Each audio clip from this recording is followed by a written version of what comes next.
안녕하세요. 저는 작년에 남편과 갈라서고 신나게 싱글의 삶을 누리고 있는 30대의 여자입니다.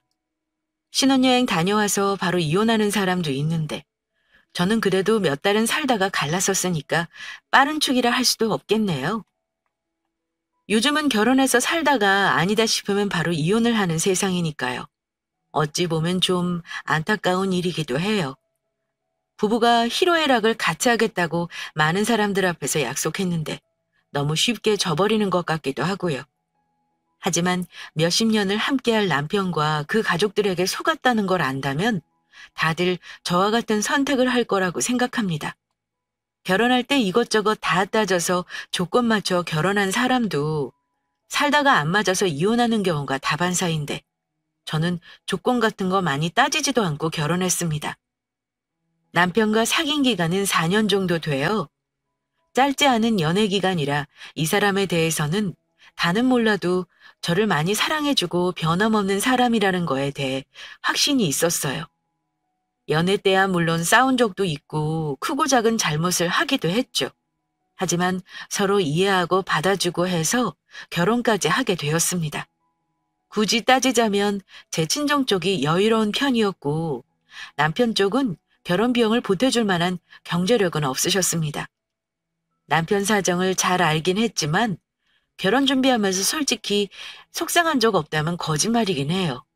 남편은 저한테 미안해하면서 대신 다른 장점을 어필하기도 했어요. 경제적인 부분이 가장 중요한 거지만 맘 편히 사는 게 더 중요한 거잖아요. 그래서 남편이 하는 말을 믿었습니다. 우리 집은 대신 제사 같은 건 없어.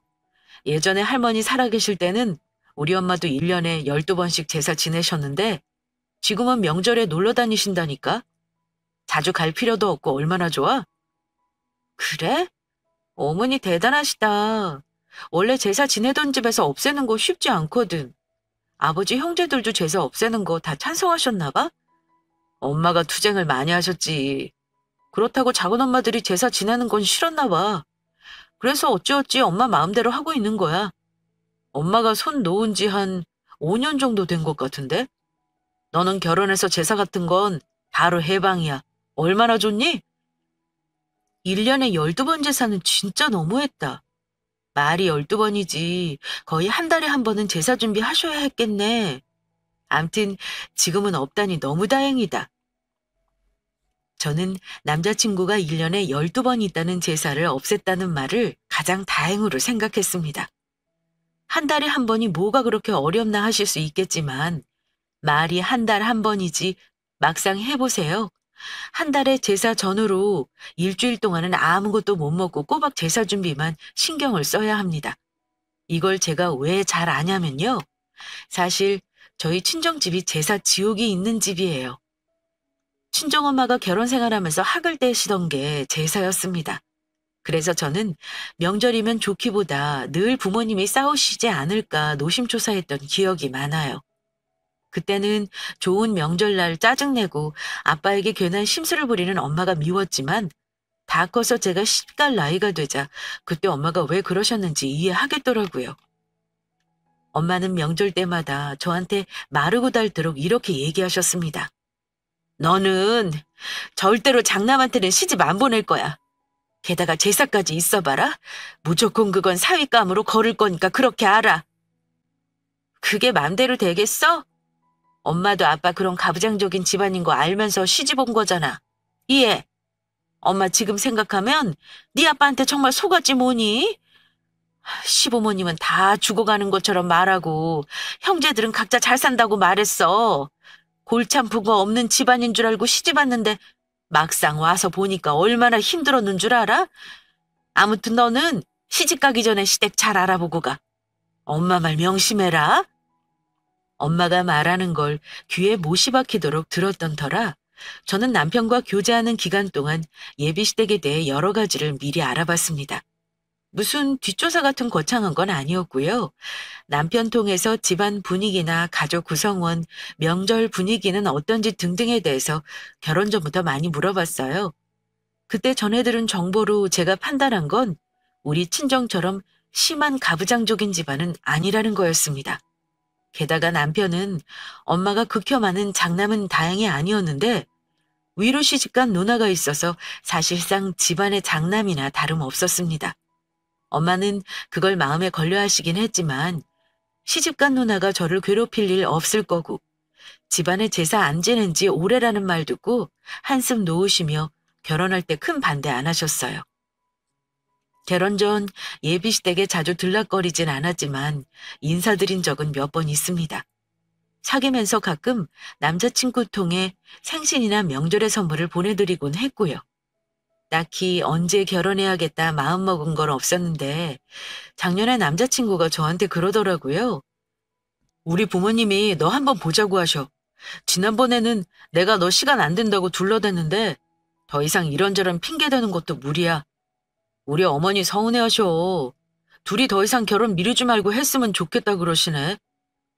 이제 너도 30이 넘은 나이잖아. 빨리 자리 잡으려면 결혼부터 하자. 나도 결혼 미룰 생각은 없어. 그래. 어차피 둘 다 부모님 도움 안 받기로 한 거면 빨리 결혼하는 게 나을 수도 있겠네. 그래, 지금 결혼하는 것도 나쁘진 않지. 일단 자기네 집 인사하고 우리 부모님한테도 정식으로 인사드리자. 남자친구 직장은 나름 안정적이고 연봉도 어느 정도 수준은 됩니다. 다만 일한 기간이 길지 않아 모은 돈이 크게 많지 않아요. 저도 남자친구와 연봉은 비슷한 직군입니다. 어쩌다 성과급 받는 달은 제가 더 많이 벌기도 하고요. 저는 결혼 전부터 자취를 했기 때문에 저희 부모님이 마련해 주신 24평 아파트에서 살림만 꼭 필요한 가정가구로 바꾸고 신혼을 차리기로 했어요. 둘 다 혼수랑 예단 간소하게 하는 걸로 얘기했고요. 그 부분은 다행히 시댁에서 이해해 주셔서 딱 기본만 하고 넘어갔습니다.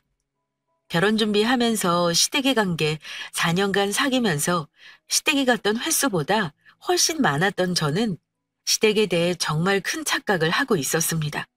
저는 우리 시어머니 정도면 정말 더 바랄 게 없다고 생각한 며느리였습니다. 그도 그럴 것이 어머니는 저한테 고리타분하고 가부장적인 모습을 보여주신 적이 거의 없었어요. 살짝 자기 자랑을 주책맞게 하시는 면은 있어도 귀엽게 넘어갈 수 있는 정도였습니다. 시어머니는 자기 입으로 이런 말까지 저한테 하셨어요. 나중에 결혼해서 너도 주변 시어머니랑 비교하면 알게 되겠지만 아마 나같이 좋은 시어머니는 없을걸? 우리 집이 제사가 있기를 하니 친척들이 많기를 하니 내가 며느리적 보자고 너한테 예단이나 혼수 무리하게 요구하는 거 없잖아? 나도 하나밖에 없는 아들 장가 보내면서 왜 욕심 안 부리고 싶겠니? 그래도 해주는 게 없어서 가만히 있는 거다. 그러니까 넌 우리 집에 시집 오는 거 행운으로 생각하렴? 너 진짜 우리 집에 시집 잘 오는 거야. 아마 우리 아들 같은 신랑감도 없을걸? 어머니 입으로 자화자찬 하시는 게 우습긴 했지만 그래도 맞장구 쳐드렸습니다. 그럼요. 제 친구들만 해도 결혼해서 힘들다 그러는 애들 많거든요. 결혼 전하고 너무 다르다고 시댁을 욕하기도 하고요. 제가 우리 예비 시댁 좋다고 하면 다들 안 믿어요. 제가 우리 시댁은 제사 없다고 했더니 정말 부럽다고 하더라고요. 그렇지? 여자들한테 제사가 좀 큰일이냐? 나도 결혼해서 30년을 종처럼 산 사람이야. 그래서 나중에 며느리 보면 절대 시집살이 안 시키겠다고 아주 다짐을 했었어. 힘들어서 제사 안 지내겠다고 했더니 시숙들이 처음에 얼마나 반대했는 줄 알아? 조상이 어쩌고 저쩌고 하길래 그렇게 조상 걱정되면 같은 박씨들이 제사법 차리라고 했다? 내 덕에 이 집안 제사도 없어진 거라는 것만 알아도. 어쨌든 내가 너한테 대놓고 잘하라는 말은 안 하마. 살면서 알아서 하는 거지. 아마 시집 오면 너도 이런 시댁 없구나 할 거다. 만날 때마다 저더러 시집 잘 오는 거라며 세뇌를 시키셨는데 처음엔 저도 긴가민가 하다가 정말 그런가 보다 했어요. 그러면서 저한테 내가 너희 결혼하는데 해줄 것도 없지만 그 대신 받을 것도 없으니까 너희들끼리만 잘 살면 된다. 이런 말씀도 자주 하셨습니다.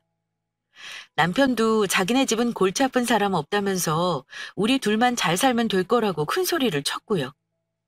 그런데 저는 그때 시어머니와 남편 말을 듣고 고지고대로 믿었어요. 하지만 막상 결혼하고 보니 내가 여러 가지를 착각하고 있었구나를 알았습니다. 여자들은 결혼 전에 시댁 경제 상황에 대한 정확한 판단을 하기가 좀 어려운 면이 있는 것 같아요. 오롯이 남편 하는 말과 시댁 식구들 말에만 의존해야 하죠. 여자들은 오히려 자기 형편에 대해 있는 그대로 객관적으로 말하는 편이고요. 하지만 남자들은 조금 뻥카가 있는 것 같아요. 일단 장가만 가면 되니까요. 그런데 나중에 결혼하고 보니까 어머니의 해줄 것도 없지만 바라는 것도 없다라는 말이 정말 무서운 말이더라고요. 그 말과는 달리 바라는 것도 많으셨고 금전적으로도 저희한테 기대는 게 많으셨으니까요. 나중에 결혼해서 알고 보니 시부모님은 노후 준비도 제대로 되어 있지 않았습니다. 게다가 저희가 생활비를 매달 드리지 않으면 생활에 지장이 있을 정도로 매달 벌어 매달 사는 분이셨어요. 시아버지가 아직 일은 하시지만 집에 대출 있는 상황에 빚내가며 시누이를 결혼까지 시키는 바람에 아직까지 대출을 청산하느라 여유가 없는 상황이었습니다. 그것만 해도 속은 기분이었죠. 언제는 자기들은 신경 쓰지 말고 둘만 잘 살면 된다더니 실상은 전혀 달랐습니다. 그래서 남편이랑 결혼 초반에 많이 싸웠어요. 부부싸움 가장 큰 원인이 경제적인 문제라고 하잖아요. 처음에는 우리 부부도 그 문제가 가장 컸습니다. 일단 남편은 월급 관리를 결혼 전처럼 따로 하길 원했고 저는 한 명이 도맡아 새는 돈을 막아야 한다고 생각했고요. 그렇다 보니 처음부터 다투게 되더라고요. 대체 월급 각자 관리하자는 건 왜 미리 나랑 의논을 안 한 거야? 당연히 결혼하면 한 사람이 맡아서 하는 거지. 내가 하든 당신이 하든 잘하는 사람이 하면 되잖아. 그리고 매달 돈 흐름도 같이 공유해야 하는 거고. 아직 나는 우리 부모님 생활비를 들여야 하는 상황이야. 나도 그동안 쓰던 씀씀이가 있는데 당신한테 용돈 받아가며 살 생각하면 숨 막힌다니까? 계속 이러자는 게 아니라 당분간만 각자 관리하다가 합치자는 거야. 공동생활비는 각자 내서 쓰면 되는 거잖아. 당신 부모님 용돈만 해도 그래. 나한테 결혼 전에는 그런 말 없었잖아. 어머니도 우리한테 바라는 거 없으시다더니 왜 결혼하고 나니까 말이 달라? 말이 다르긴. 내가 우리 엄마한테 내 월급 다 갖다 바치는 것도 아니고 고작 몇십만 원이야. 그런 것까지 당신한테 일일이 다 보고해야 해? 정 억울하면 너도 네 부모님 돈 드리던가. 우리 부모님은 내가 10만 원을 드리면 100만 원으로 다시 돌려주실 분이야. 나 돈 모으라고 절대 돈 보낼 생각하지도 말라는 분이라고. 돈이 많건 적건 당신은 나한테 미리 이 문제는 얘기했어야 하는 게 맞아. 그래, 우리 부모님은 돈 없어서 미안하다. 이런 식으로 적반하장으로 나오곤 했습니다. 결국 경제권에 대한 문제는 의견이 맞지 않아 내내 싸우다가 결국은 남편이 하자는 대로 제가 져줬습니다. 결혼할 때도 연애 때와 별반 다르지 않게 살 거라는 제 예상은 완전히 처음부터 빗나가기 시작했습니다. 수소하고 제 말을 잘 들어주는 편이었던 남편이 싸울 때면 완전히 변하더라고요. 연애하는 몇 년 동안은 한 번도 못 봤던 남편의 그런 모습을 보고 적잖이 충격을 받았습니다. 결혼하고 첫 부부싸움 때 저한테 크게 소리를 지르는 것도 충격적이었는데 그 이후부터는 아주 세상 무서울 거 없다는 듯이 소리치고 당당히 뛰쳐나가기도 했습니다. 그러다가 욕설을 하게 되고 그게 익숙해지면 나를 한 대 때리지는 않을까 싶은 생각이 들 정도였습니다. 제가 살던 집에서 신혼을 시작했던 건 순전히 저의 배려였습니다. 최대한 결혼 비용 아껴서 같이 열심히 모아서 내 집 마련부터 이루는 게 제 목표였거든요. 솔직히 결혼 잘한 사람은 제가 아니라 남편이죠. 자기 돈 들인 거 결혼 비용이랑 가전가구 몇 개 산 것뿐이었으니까요. 그때는 서운하지 않았는데 결혼해서 저렇게 치사하게 구는 남편을 보니까 그때 재고 따져가면서 결혼할 걸 하고 후회되더라고요. 사랑이 밥 먹여주는 것도 아닌데 뭐가 좋다고 다 감당하면서 결혼했는지 말입니다. 뭐에 홀린 듯 결혼하고 나서 환상이 깨지고 나니 현실은 제가 생각했던 것과 너무 다르더군요. 달라진 건 그뿐이 아니었습니다. 결혼 전 자기네 집은 식구들도 없고 손님 치를 일도 없다시던 어머니는 툭 하면 집이 가깝다는 이유로 저를 부르셨습니다. 결혼 초반에는 새 식구들 들였으니까 당연히 여기저기 저를 소개해주고 싶으셔서 그러신가 보다 하고 이해하려고 했어요. 그런데 시댁에 가면 저는 늘 어머니 말에 이리저리 휘둘리며 일하느라 녹초가 돼서 집에 오는 일이 많았습니다. 가령 어머니가 반찬 해놓을 테니 가져가서 먹으라고 하십니다. 그래서 가보면 반찬을 해놓으신 게 아니라 제가 해야 합니다. 열무가 산더미처럼 쌓여있는 거 보고 식겁했는데 어머니가 그러시더라고요. 앉아서 다듬으면 1시간도 안 걸려. 너랑 나랑 빨리 해서 한 통은 우리 딸 주고 나머지는 우리가 먹자. 아, 어머니가 그냥 가져가라 하셔서 저 약속 있는 거 취소도 못하고 나왔는데요. 어떡하죠? 어떡하긴. 중요한 약속 아니면 다음에 만나. 사나운 재료 못 쓰게 돼서 오늘 꼭 해야 한다. 이런 식이었습니다. 멸치를 볶아도 한 박스를 다 볶아야 하고 오이소박이를 하면 몇 통을 하는지 몰라요. 막상 가져가면 저희는 많이 먹지도 못하는데 말입니다. 가만 보면 어머니는 고생을 사서 하거나 일을 벌이는 스타일이셨습니다. 거기까진 좋았습니다.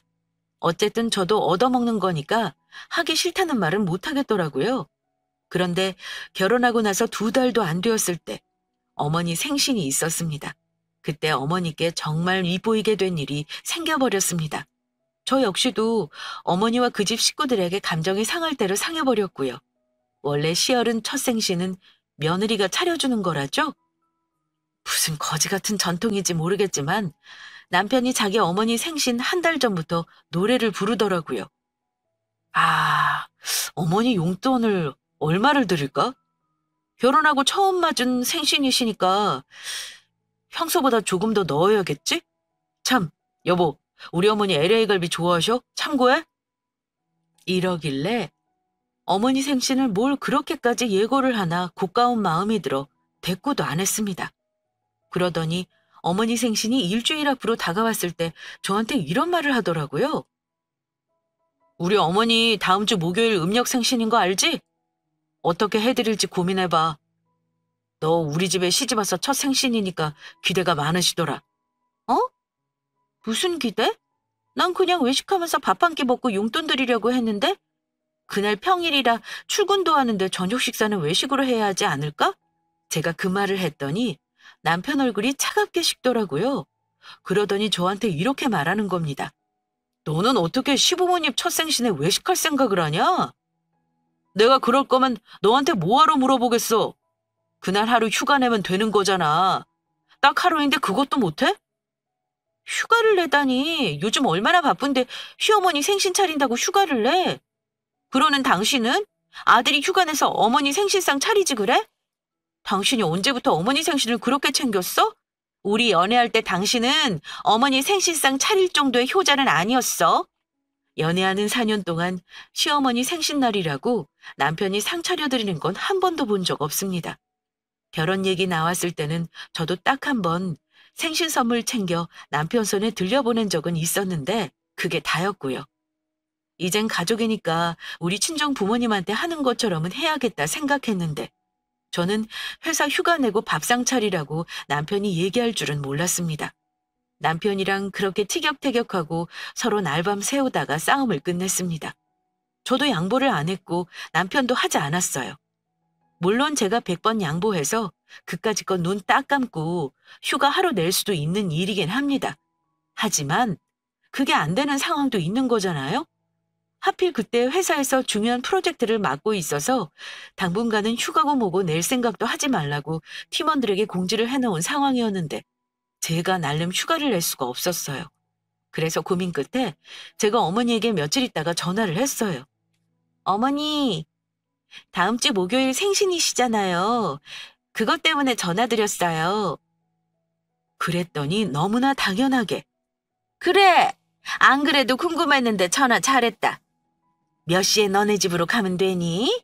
아님 너희 집 좁으니까 아예 우리 집에 와서 음식할래? 상 차리려면 일찍 와야 하지 않겠어? 이러시는 겁니다. 저는 당황했지만 그때 선뜻 가겠다고 하면 왠지 앞으로 계속 시어른들 생신을 차려야 할 것 같은 느낌이 들었습니다. 저도 이런 거 계산하고 따지면서 살고 싶지는 않지만 결혼해서 얼마 되지도 않았는데 남편과 하루 걸러 하루 싸우다 보니 자꾸 내가 결혼에 들인 돈과 본전 생각을 하게 되더군요. 똑같이 반반 결혼한 것도 아니고 내 돈 들인 게 더 많은데 억울하더라고요. 나도 직장 다니면서 남편 아침에 저녁까지 차려주고 할 만큼 하고 있다고 생각했습니다. 이 사람이랑 결혼할 때 조건 따지지 않고 결혼한 건 결혼 전에 남편과 시모가 신경 쓸 거 하나 없는 편한 시댁이라는 말 믿었기 때문이고요. 물론 시댁을 아예 나 몰라라 하고 살겠다는 건 아니에요. 다만 어머니의 우리 둘만 잘 살면 된다는 말을 저는 다르게 이해했던 것 같아요. 저는 남편과 결혼한 거지 시댁과는 적당한 거리를 두고 살길 원했습니다. 마치 제 친정처럼요. 저희 친정 부모에게도 매일 전화 안 하고 가끔 보는데 시댁과는 이렇게 피곤하게 사는 게 싫었어요. 제가 할 말을 하는 성격이긴 해도 까탈스러운 사람은 아니라 웬만하면 그냥 내내 하고 넘어가는 편이긴 한데 그때는 며느리가 시모 생신상 차리는 걸 너무나 당연하듯 시키는 거에 울컥하고 말았습니다. 그래서 앞뒤 생각 안 하고 하고 싶은 말을 해버렸습니다. 어머니, 저 직장 다니는 거 아시면서 평일에 생일상 보라는 말씀이세요? 중요한 일이 있어서 요즘 매일 야근하고 바빠요. 집에 와도 쉬지도 못하고 신랑 밥 해주고 살림까지 챙기느라 너무 힘들어요. 어머니 생신날은 저녁에 야근 안 하고 정시에 퇴근해 볼게요. 그냥 저희 식구끼리 외식해요. 죄송하지만 생신상은 못 차려드릴 것 같아요. 내년에는 기회 되면 꼭 차려드릴게요. 물론 빈말이었지만 나중을 기약하는 말까지 덧붙였습니다. 근데 어머니는 눈치가 없으신 양반이라 제 말을 듣고 그럼 당일에 하지 말고 이번 주말에 좀 당겨서 하는 건 어떠니? 당겨서 하는 건 괜찮아. 생일을 뭐 당일에 하라는 법 있어? 이러시는 겁니다. 제 말을 알아듣지 못하시는 것 같아서 다시 한번 말씀드렸어요. 어머니, 생신은 생신날에 하는 게 맞죠. 그리고 주말에는 저도 힘든데 쉬고 싶어요. 그렇게 말하고 전화를 끊었는데요. 어머니가 남편에게 어떻게 말했는지 몰라도 그날 퇴근해서 저한테 화를 내더라고요. 당신 진짜 못된 거 알아? 우리 엄마가 생신 주말로 당겨서 하자 그랬는데도 쉬어야 한다고 못 간다고 그랬다며? 아니 어른 말씀을 하시는데 왜 그런 식으로 버릇없이 대꾸를 해? 기껏해야 1년에 딱 한두 번이야. 우리 엄마 아버지 생신 딱 2번인데 그걸 못 해주냐? 고작 한두 번이라는 말을 듣는데 그 순간 저도 확 열이 받더라고요. 고작 한두 번? 그래 좋아. 그럼 당신도 그 고작 한두 번이 우리 부모님 생신날 휴가 내고 가서 상 차려드린다고 약속해. 그럼 나도 할게. 나랑 너랑 같냐? 나는 요리를 못하잖아. 그러니까 대신 외식하는 거지. 나는 뭐 처음부터 요리했는 줄 알아? 나도 요리 못해. 그러면 나도 외식 시켜드리면 되는 거네. 이랬더니 남편이 어이없다는 얼굴로 이런 말을 했습니다. 끝까지 한 번을 안 지는구먼. 여자가 시집오면 시댁에 맞추는 게 당연한 건데 무조건 자기 권리만 찾으려고 악을 쓰네? 당신 같은 여자들이 많아지니까 요즘 결혼을 안 하려 그러는 거야. 당신이야말로 웃기는 소리 하지 마. 생신상 챙겨받고 싶으면 자기 자식한테 받을 것이지 귀한 남의 집 자식한테 차리라는 게 더 이상한 거 아니야? 결혼했다고 여자가 시댁에 맞추는 게 그게 어떻게 당연하다는 거니? 남편은 말도 안 되는 궤변까지 늘어놓으면서 저를 오히려 못된 며느리로 만들었습니다. 남편과 진탕 싸우고 이게 이렇게까지 싸울 일인가 싶었습니다. 물론 며느리가 자식은 아니지만 내 아들의 배우자이니 그 정도는 기대하실 수 있는 거라 생각해요. 부모님이 생일에 서운하시면 당연히 남편도 속상해할 거고요. 저도 남편이 당연하다는 듯 제게 배려 없이 요구하지 않았다면 그렇게까지 안 했을 겁니다. 남편이 말이라도 예쁘게 부탁했다면 아마 우러나는 마음은 아니더라도 자식 며느리로서 할 도리는 해드릴 생각이었어요. 하지만 며느리의 희생을 너무나 당연하게 생각하는 건 참을 수 없었습니다. 어머니 생신 사건 이후로 어머니는 단단히 제게 화가 나신 듯 했습니다. 생신 당일 제가 저녁만 먹자고 매몰차게 말은 했어도 근처 좋은 식당으로 예약해서 대접 잘해드렸어요. 남편이 용돈도 드렸고 저도 선물 따로 드렸습니다. 그런데도 셀초롬하게 삐진 표정으로 끝까지 풀지 않으시더라고요. 그런데 어머니가 그날 이후 다른 걸로 저를 골탕 먹이려고 술을 쓰고 계신 줄은 몰랐습니다. 아마 저한테 한 방 먹었으니 저를 된통 혼내고 눌러버리려고 하셨던 것 같아요. 물론 결과는 어머니 뜻대로 된 건 하나도 없습니다. 원래 어머니는 자기처럼 시집살이 안 시키고 편하게 해주는 시어머니는 세상에 없다고 말씀하시는 분이었습니다. 결혼 전에는 집안에 있던 제사를 당신이 직접 없애버렸다는 걸 자랑하듯이 말씀하셨고요. 명절에는 놀러 다닐 거라는 말을 들은 걸 똑똑하게 기억하고 있습니다. 결혼하고 나서도 180도 달라진 남편과 시모 때문에 정신없는 와중에 갑자기 어머니가 명절을 앞두고 저를 집으로 부르셨습니다. 중요한 얘기할 거 있으니까 아침 일찍 집에 좀 들르거라. 아무래도 중요한 일이니까 네 신랑도 같이 와. 알았다고 대답하고 아무리 생각을 해봐도 무슨 일 때문에 나를 부르는 건지 예측을 못하겠더라고요. 무슨 말을 하시려나 걱정 반, 궁금한 마음 반으로 시댁에 갔을 때였습니다. 어머니는 저를 앉으라 하시더니 종이 한 장을 저한테 내미시더라고요. 뭔가 하고 봤는데 무슨 음력 날짜와 이름이 적혀 있는 종이었습니다. 가만 보니 그건 시댁 조상님들 기일과 생신인 것 같았습니다. 어리둥절해하는 저에게 어머니가 이런 말을 하셨습니다.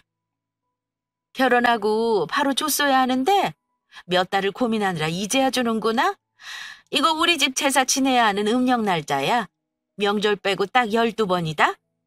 갑자기 제사 날짜를 저한테 왜 알려주시나 싶어서 다시 어머니에게 물었어요.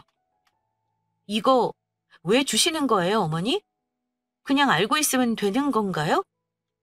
알고 있으라고 주겠니? 이제 우리 제사 살리려고 주는 거야.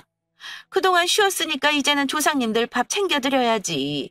일할 사람이 우리 집에 들어왔는데 후손들이 조상님들 밥 굶기면 되겠어? 내가 얼마 전부터 자꾸 꿈자리가 뒤숭숭한 거야. 아무래도 이게 제사를 안 지내서 그러는 거 아닌가 싶어.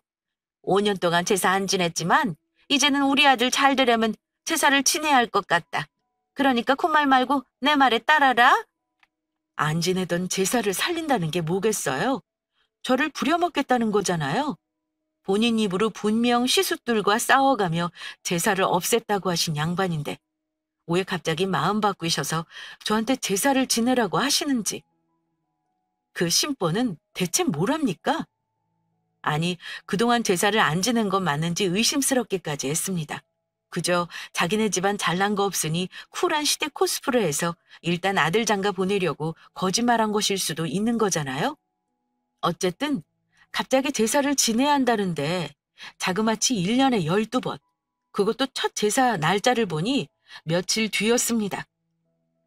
3일 뒤 첫 제사부터 지낼 거니까 준비하게 내일 같이 장 보러 가면 되겠구나.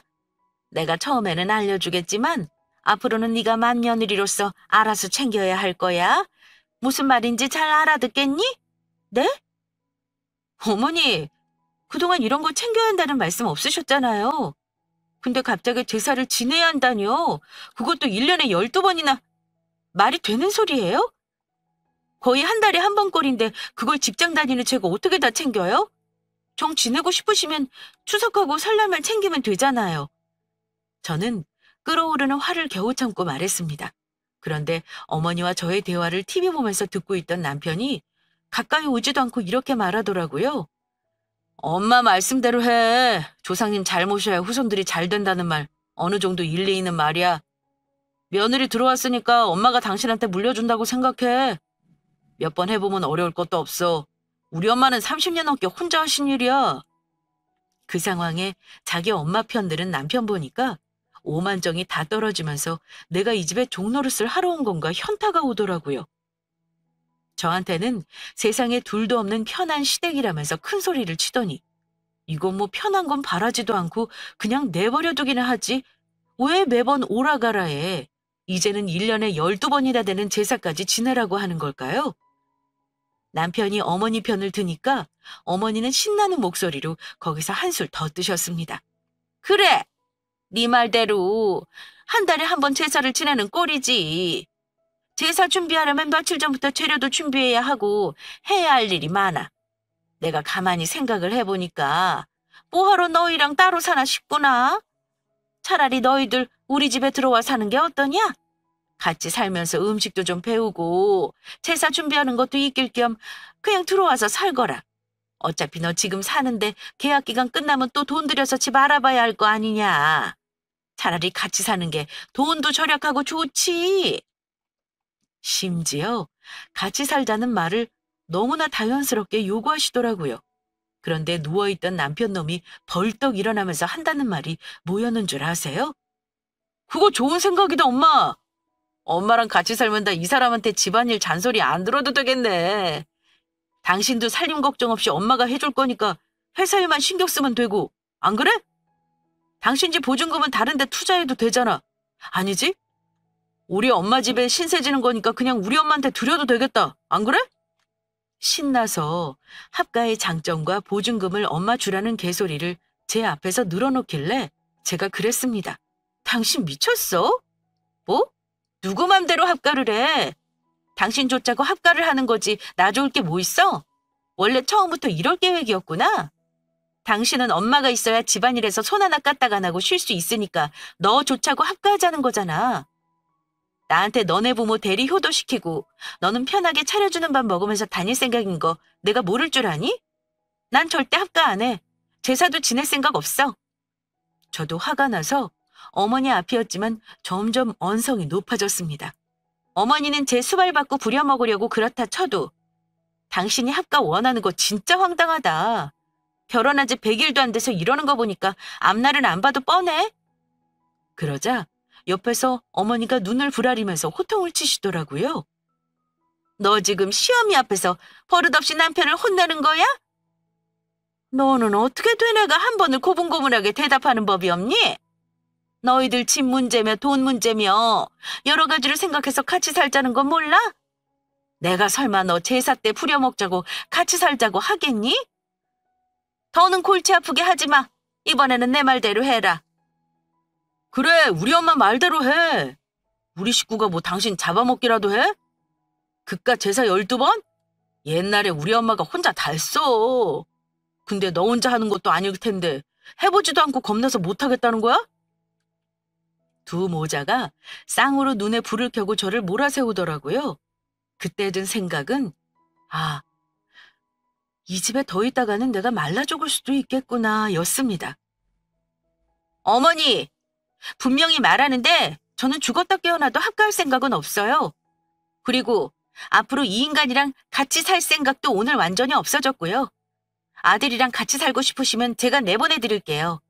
아직 저 혼인신고 안 한 거 모르셨나 본데 서류만 놓고 보면 우리 아무 사이 아니거든요. 저 오늘부로 이 집 며느리 사표 낼 테니까 아들 데려가서 제사 잘 지내고 조상님 잘 모시세요. 저는 남편과 안 살겠다는 의사를 표시하고 자리를 박차고 일어났습니다. 어머니는 제가 당연히 혼인신고를 하고 살았는 줄 아셨나 봐요. 사실 혼인신고를 일부러 미룬 건 아닙니다. 바쁘다 보니 몇 주 동안 못했는데 그러다가 어차피 과태료 대상이니 좀 더 있다가 해야지 싶어서 안 한 거예요. 그런데 그게 신의 한 수일 줄은 몰랐네요. 그 순간 갑자기 헤어지면 바로 남남이라는 생각이 들면서 홀가분하기까지 했습니다. 그러자 제 말을 들은 어머니는 소리를 지르셨습니다. 너야말로 아주 못된 년이구나. 결혼을 했으면 바로바로 혼인신고를 했어야지. 재고 따지느라 미룬 게 아니면 뭐야? 뭐 혼인신고를 안 해? 아이고, 야 이놈아! 너는 네 마누라가 혼인신고 안 한 것도 몰랐니? 이러시며 남편 등짝을 후려치셨습니다. 엄마, 난 깜빡 잊고 있었지. 결혼해서 계속 바빴잖아요. 근데 당신 정말 여차하면 나랑 때려치우고 일부러 혼인신고 안 한 거야? 당신이야말로 진짜 계산적이네. 왜? 몇 달 살아보니 우리 집은 아니다 싶냐? 남편은 제가 혼인신고 안 한 걸 빈정거리기까지 했습니다.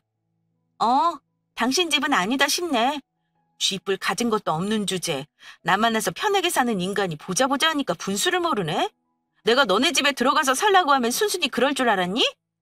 집에 있는 당신 짐은 고이고이 싸서 여기로 보내줄 테니까 내 집에 다시 들어올 생각 하지 마. 어머니, 오늘 이후로 우리 인연은 끝난 겁니다. 저한테 연락하지 마세요. 우리 부모님이 아시면 아마 그동안 사위한테 돈 쓴 거 다 토해내라고 하실 거예요.